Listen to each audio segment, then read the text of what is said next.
Hey mensen, vandaag is de begrafenis van prins Philip en we gaan even kijken hoe de begrafenis eruit zal zien vandaag. Klokslag 12 uur, dat is al geweest, zal men de kist van de privékapel verplaatsen naar de innerhal van Windsor Castle, een taak die voorzien is voor enkele leden van de Queen's Company. Nou, dan 2 uur later, om 2:15, zullen militairen van de Household Cavalry plaatsnemen in de zogenaamde Quadrilateral, de vierhoek van Windsor Castle.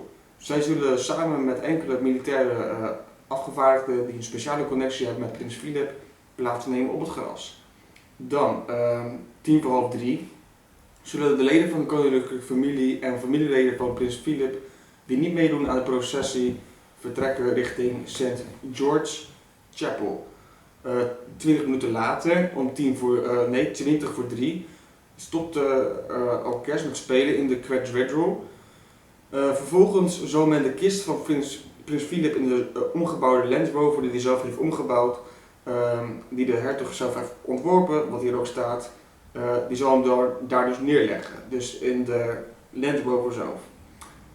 De Britse royals die wel meewandelen in de processie, zullen nu hun plaatsen innemen. Zij vertrekken vlak na de Land Rover. Exact 5 minuten later, om 2:15, begint de processie. De banden van de Grenadier Guards, de Britse korps, neemt nu de voortouw. Zij wandelen van het Quadrilateral richting Horseshoe Cloister, vervolgens door de generaal-majoor en enkele militaire stafchefs.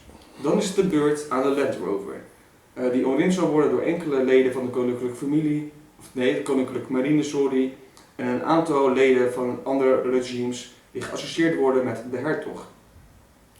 Achter de kist zullen enkele leden van de Britse koninklijke familie, waaronder prins Charles, lopen. Eerder raakte er al bekend dat prins William en prins Harry niet naast elkaar zullen wandelen. De gasten bij de uitvaart van de Britse prins Philip zullen ook geen militaire uniformen dragen. Het dragen ervan is een gevoelig onderwerp nu zowel prins Andrew als prins Harry geen militaire titels meer hebben. Om ophef te vermijden zou de koningin beslist hebben dat alle mannen gewoon in een kostuum moeten komen. De Queen zelf gaat niet te voet, maar wordt vervoerd in de State Bentley. Zij komt langs Galilee Porch de St. George Chapel binnen. Langs de route zullen er verschillende leden van de Koninklijke Marine, de Koninklijke Landmacht, de Highlanders en de 4th Battalion Royal Regiment of Scotland staan. Op dat moment zullen er schoten afgevuurd worden door de King's Troop Royal Horse Artillery en er zullen bellen geluid worden in de Curfew Tower. Nou, wat gebeurt er dan daarna? 7 minuten, dus 7 minuten voor 3, komt de Land Rover aan in de West Chant van de St. George Chapel. Hier staat een erewacht en de band van de Rifles Regiment hem op te wachten. Zij zullen vervolgens de nationale volkslied spelen. Op hetzelfde moment vormen de leden van de Household Cavalry lijn ter hoogte van de West Steps. En dan zal de kist van prins Philip naar binnen worden gedragen. Dus 7:03 wordt de kist van prins Philip naar binnen gedragen. Op de kist van de hertog zal een aantal attributen van de prins liggen, zoals zijn zwaard en zijn majoniershoed. Aan de ingang staat de aartsbisschop van Canterbury en te Din of Windsor iedereen op te wachten. Op dit moment gaan er ook zo'n 30 mensen die begrafenis zullen bijwonen naar binnen. Nou ja. De rest van de mensen die niet naar binnen mogen, die moeten dus buiten wachten. Vervolgens wordt om 3 uur, vlak voor aanvang van de ceremonie, in het hele land een minuut stilte gehouden als eerbetoon aan prins Philip.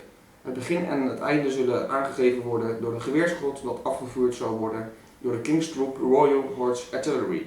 Vervolgens gaat de dienst in de chapel, in de kapel van start van zodra de kist richting de zogenaamde choir wordt gedragen. En nadien op een soort van platform wordt gelegd.